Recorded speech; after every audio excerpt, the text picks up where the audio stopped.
Hello students, आज हम करेंगे एक्सरसाइज 3.1। बेसिक्स ये थे हमने। Given here are some figures. यहाँ पर आपको 8 फिगर्स दी गई हैं। Classify each of them on the basis of the following. इनको क्लासीफाई करना है, जैसे सिंपल कर्व है, सिंपल क्लोज्ड कर्व कौन सा है, पॉलीगन कौन सा है, कन्वेक्स कौन सा है और कनकेव कौन सा है।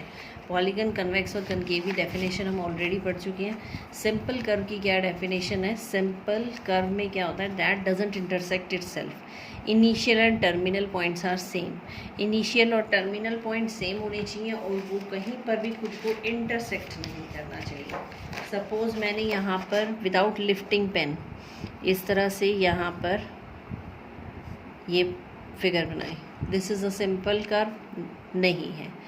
क्यों नहीं है ये सिंपल कर्व? क्योंकि इनिशियल और टर्मिनल पॉइंट अभी मैंने कहा था क्या होने चाहिए? सेम। अगर मैं इसको ऐसे इंक्रीज़ करके और इस तरह से यहाँ पर फिनिश करती हूँ, so this is a simple curve. तो सिंपल कर्व में क्या हमारे पास? Without lifting the pen we draw the figure and initial and terminal यानी स्टार्टिंग और एंड पॉइंट जिसके क्या हो same, that is a simple curve. तो इसको हम बोलते हैं सिंपल कर्व।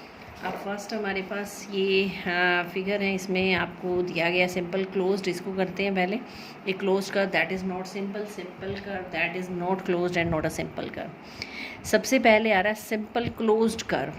सिंपल भी होना चाहिए। सिंपल का मतलब जहाँ से स्टार्टिंग की वहीं पर आपका एंड होना चाहिए, और इनिशियल और स्टार्टिंग और एंड पॉइंट सेम होने चाहिए, और दूसरा पेन लिफ्ट नहीं करना चाहिए, उठना नहीं चाहिए। तो ये जो सर्कल है आपका, यहाँ से सपोज़ मैंने कोई पॉइंट लिया, यहाँ से स्टार्ट किया विदाउट लिफ्टिंग, मैं वापस यहीं पर आ गई। सो this is a simple closed curve. Closed है ना ये। Next is a closed curve that is not simple. एक कर्व क्लोज्ड होना चाहिए, यानी वो क्लोज तो हो, कहीं से भी ओपन ना हो, पर वो सिंपल ना हो। सिंपल का मतलब वो इंटरसेक्ट करता हो। जैसे यहाँ से मैंने पेन लिया, ये स्टार्ट किया मैंने विदाउट लिफ्टिंग, मैंने ये बना तो दिया, इनिशियल और टर्मिनल सेम भी हो गए, बट डिफरेंस क्या है? यहाँ पर एक जगह इसने खुद को इंटरसेक्ट कर दिया। तो this is a closed curve that is not simple. ये सिंपल नहीं है क्योंकि इसने इसको इंटरसेक्ट कर दिया। Simple curve that is not closed. Curve तो सिंपल है पर वो क्लोज्ड नहीं है, यानी ओपन है। तो ये सिंपल कर्व है हमारे पास, पर ये ओपन है। Not a simple curve. Curve simple नहीं होना चाहिए, सिंपल नहीं है। क्यों नहीं है ये सिंपल? क्योंकि ये खुद को इंटरसेक्ट कर रहा है। सो this is not a simple curve. Exercise 3.1 question number first. सबसे पहले आ रहा है हमारे पास सिंपल कर्व और सिंपल क्लोज्ड कर्व। इन दो को देखते हैं, फिर हम नेक्स्ट करेंगे। सिंपल कर्व में क्या था हमारे पास? यहाँ से मैंने स्टार्ट किया विदाउट लिफ्टिंग द पेन और pencil, we come back to this point. So this is a simple curve. अब ये देखना है ये क्लोज्ड है या ओपन है। ये क्लोज्ड है, ठीक है, कहीं से भी ओपन नहीं है। सो दिस इज़, ये फर्स्ट जो फिगर है वो इसमें भी आएगी, इसमें भी आएगी।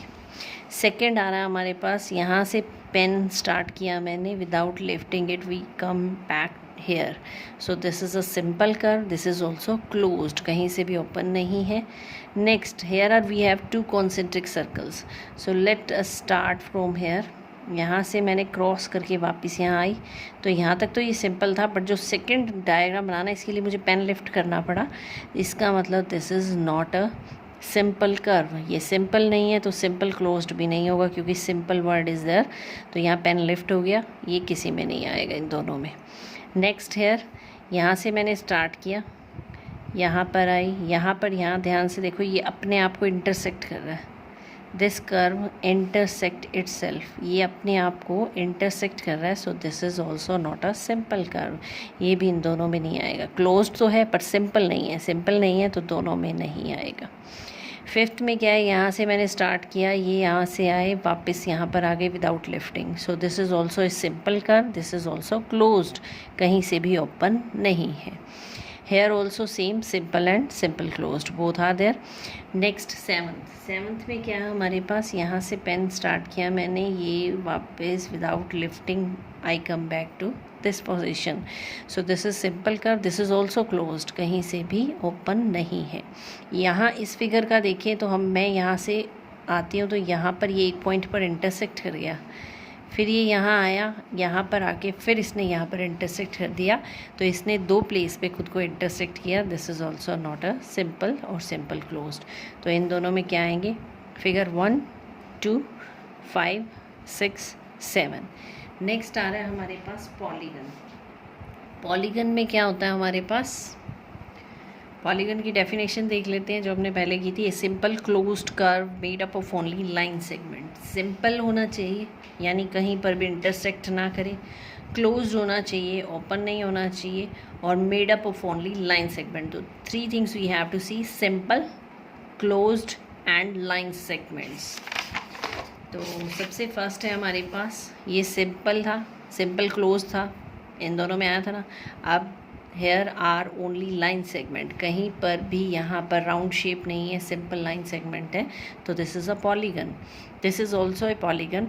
It is simple closed curve made up of only line segment. यहाँ लाइन सेगमेंट से नहीं है, ये सर्कल से बना हुआ है। This is not a polygon.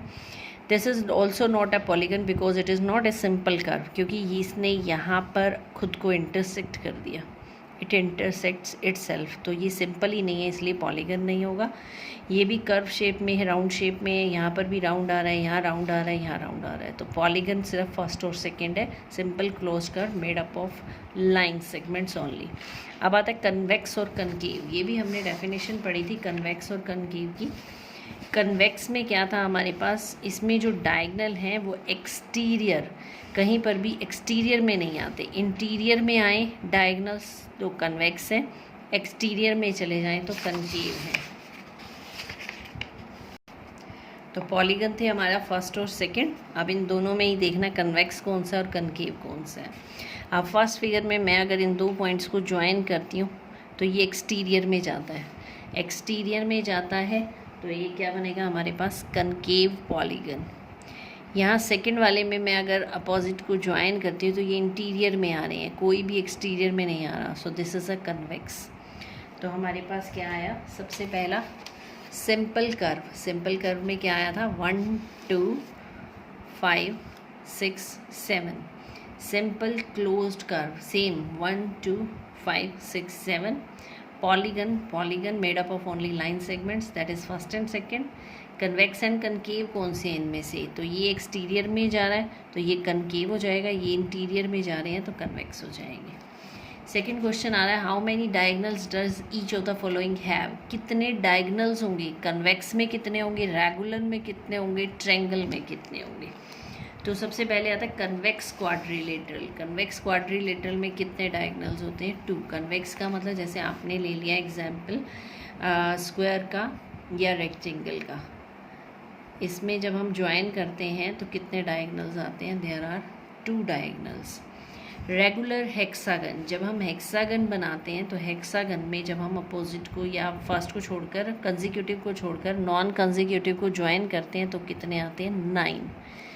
Triangle में कितने होते हैं? 0, क्योंकि ट्रायंगल में हमारे पास अगर हम किसी भी वर्टेक्स को मिलाएंगे, ये कंसेक्यूटिव हैं सारे, फर्स्ट का कंसेक्यूटिव ये, इसका कंसेक्यूटिव ये, नॉन कंसेक्यूटिव है ही नहीं, तो यहाँ डायगोनल क्या हो जाएंगे? 0।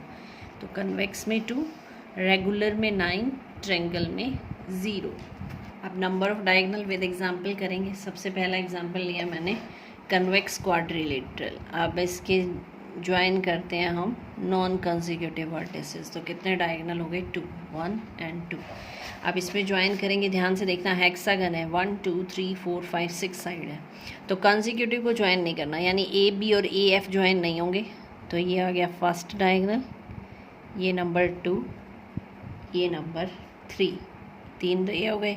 अब बी को ज्वाइन करो, ए और सी को छोड़ना है सिर्फ, 3 हो गए थे, ये हो गया 4, 5 एंड 6।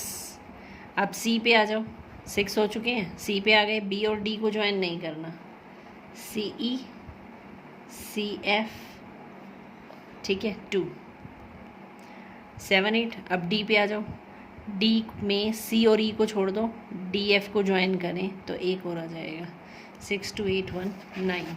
ट्रायंगल में यहाँ पर ज्वाइन करें तो भी साइड है, ये भी साइड है, ये भी साइड है, तो इसमें कोई डायगोनल नहीं होता। Number of diagonals 0।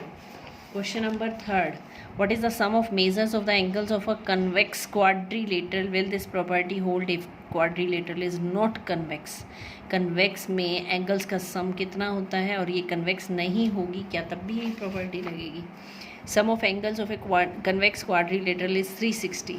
Convex quadrilateral के एंगल्स का सम कितना होता है 360. Yet yes it will hold always because sum of angles of a quadrilateral is 360. अगर कन्वेक्स नहीं भी होगी, कनकेव भी होगी, तब भी इसके एंगल्स का सम कितना आएगा 360 डिग्री, क्योंकि क्वाड्रिलेटरल के एंगल्स का सम कितना होता है 360 डिग्री. तो अभी 3.1 का फर्स्ट और सेकंड क्वेश्चन कंप्लीट किया है हमने और थर्ड, फिर फोर्थ आगे कंटिन्यू करेंगे. Thank you.